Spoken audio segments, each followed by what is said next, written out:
या फिर यहां नीतीश जी के नेतृत्व में चल रही सरकार हो, किसान कल्याण हमारी प्राथमिकता में है। बीते दशक में हमने किसानों की हर समस्या के समाधान के लिए पूरी शक्ति से काम किया है। किसान को खेती के लिए अच्छे बीज चाहिए,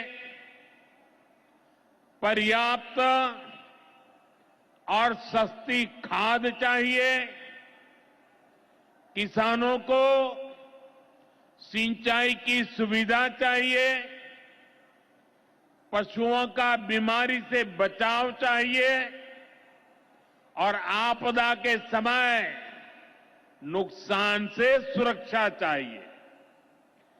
पहले इन सभी पहलुओं को लेकर किसान संकट से घिरा रहता था। जो लोग पशुओं का चारा खा सकते हैं, वो इन स्थितियों को कभी भी नहीं बदल सकते। एनडीए सरकार ने इस स्थिति को बदला है। बीते वर्षों में हमने सैकड़ों आधुनिक किस्म के बीज किसानों को दिए। पहले यूरिया के लिए किसान लाठी खाता था और यूरिया की कालाबाजारी होती थी। आज देखिए, किसानों को पर्याप्त खाद मिलती है। हमने तो कोरोना के महासंकट में भी किसानों को खाद की कमी नहीं होने दी।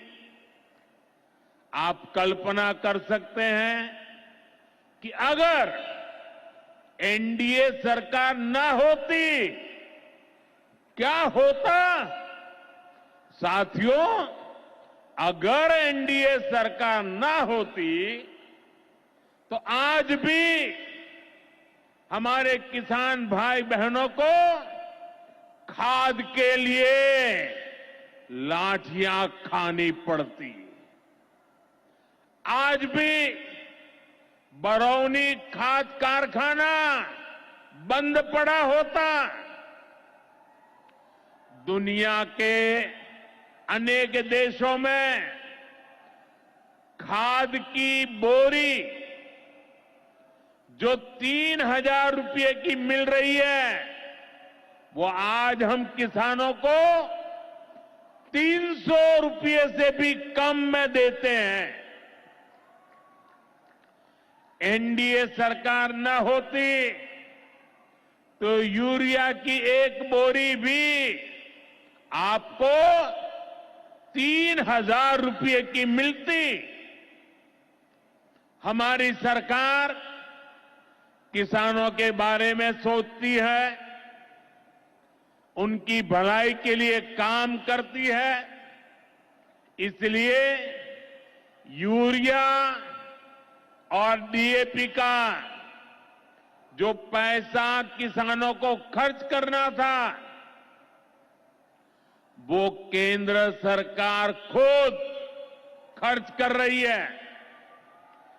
बीते 10 साल में करीब 12 लाख करोड़ रुपए जो खाद खरीदने के लिए आपके जेब से जाने थे, वो बच गए। वो केंद्र सरकार ने बजट में से दिए हैं। यानी इतना सारा पैसा, 12 लाख करोड़ रुपया देश के करोड़ों किसानों की जेब में बचा है। साथियों, एनडीए सरकार न होती तो आपको पीएम किसान सम्मान निधि ये भी नहीं मिलती। इस योजना को शुरू हुए अभी करीब 6 साल हुए हैं। अभी तक लगभग 3,70,000 करोड़ रुपए सीधे किसानों के खाते में पहुंच चुके हैं। बीच में कोई बिचौलिया नहीं, कोई कटकी कंपनी नहीं। 1 रुपया दिल्ली से निकले 100 पैसा सीधा पहुंचता है। ये आप जैसे छोटे किसान हैं जिनको पहले सरकार की योजनाओं का पूरा लाभ नहीं मिल पाता था। छोटे किसानों का हक भी बिचौलिए हड़प कर लेते थे। लेकिन ये मोदी है, ये नीतीश जी है जो किसानों के हक का किसी को नहीं खाने देंगे। जब ये कांग्रेस वाले, जंगल राज वाले सरकार में थे तो इन लोगों ने खेती का कुल जितना बजट रखा था उससे कई गुना ज्यादा पैसा तो हम सीधे आप किसानों के बैंक खातों में भेज चुके हैं। ये काम कोई भ्रष्टाचारी नहीं कर सकता है। ये काम वही सरकार कर सकती है जो किसान कल्याण के लिए समर्पित है। साथियों, कांग्रेस हो, जंगल राज वाले हो, इनके लिए आप किसानों की तकलीफ भी कोई मायने नहीं रखती। पहले जब बाढ़ आती थी, सूखा पड़ता था, ओला पड़ता था, तो ये लोग किसानों को अपने हाल पर छोड़ देते थे। 2014 में जब आपने एनडीए को आशीर्वाद दिया तो मैंने कहा ऐसे नहीं चलेगा। एनडीए सरकार ने पीएम फसल बीमा योजना बनाई। इस योजना के तहत 2.25 लाख करोड़ रुपए का क्लेम किसानों को आपदा के समय मिल चुका है। साथियों, जो भूमिहीन है, जो छोटे किसान है, उनकी आय को बढ़ाने में एनडीए सरकार पशुपालन को बढ़ावा दे रही है। पशुपालन गांव में हमारी बहनों को लखपति दीदी बनाने में भी बहुत काम आ रहा है। देश में अभी तक करीब 1.25 करोड़ लखपति दीदी बन चुकी है। इनमें बिहार की भी हजारों जीविका दीदियां शामिल है। बीते दशक में भारत में दूध उत्पादन 14 करोड़ टन से बढ़कर, ये याद रखिए, 10 साल में 14 करोड़ टन दूध उत्पादन से बढ़कर के 24 करोड़ टन दूध उत्पादन हो रहा है।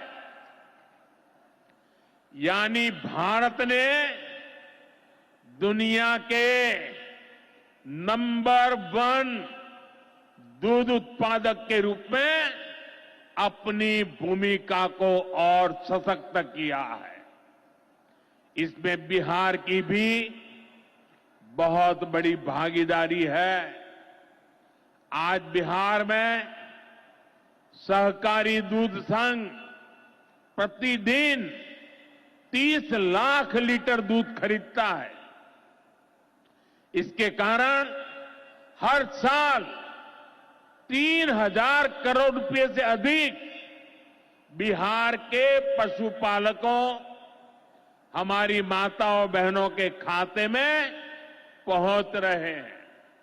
साथियों, मुझे खुशी है कि डेयरी सेक्टर को बढ़ावा देने के हमारे प्रयासों को राजीव रंजन जी, हमारे ललन सिंह जी बहुत ही कुशलता के साथ आगे बढ़ा रहे हैं। इनके प्रयासों से यहां बिहार में 2 परियोजनाएं तेजी से पूरी हो रही है। मोतीहारी का सेंटर ऑफ एक्सीलेंस बेहतरीन देसी नस्ल की गायों के विकास में मदद करेगा। दूसरा बरौनी का मिल्क प्लांट है। इस क्षेत्र के 3 लाख किसानों को फायदा होगा, नौजवानों को रोजगार मिलेगा। साथियों, हमारे जो नाविक साथी हैं, जो मछुआरे साथी हैं, इनको पहले की सरकारों ने कोई फायदा नहीं दिया। हमने पहली बार मछली पालकों को किसान क्रेडिट कार्ड की सुविधा दी है। ऐसे ही प्रयासों से आज मछली उत्पादन में बिहार शानदार प्रदर्शन कर रहा है। और अभी जैसे मुख्यमंत्री जी ने बताया, पहले मछली हम बाहर से लाते थे और आज मछली में बिहार आत्मनिर्भर बन गया है। और मुझे याद है 2014 के पहले 2013 में जब मैं चुनाव अभियान के लिए आया था, तब मैंने कहा था कि मुझे आश्चर्य हो रहा है कि बिहार में इतना पानी है, मछली हम बाहर से क्यों लाते हैं। आज मुझे संतोष है कि बिहार के लोगों की मछली की जरूरत बिहार में ही पूरी हो रही है। 10 साल पहले बिहार मछली उत्पादन में देश के 10 राज्यों में से एक था। आज बिहार देश के टॉप 5 बड़े मछली उत्पादक राज्यों में से एक बन चुका है। फिशरीज सेक्टर पर हमारे फोकस का बहुत बड़ा फायदा हमारे छोटे किसानों को हुआ है, मछुआरे साथियों को हुआ है। भागलपुर की पहचान तो गंगा जी में रहने वाली डॉल्फिन से भी होती रही है। ये नमामि गंगे अभियान की भी बहुत बड़ी सफलता है। साथियों, बीते वर्षों में सरकार के प्रयासों से भारत का कृषि निर्यात बहुत अधिक बढ़ा है। इससे किसानों को उनकी उपज की ज्यादा कीमत मिलने लगी है। कई कृषि उत्पाद ऐसे हैं जिनका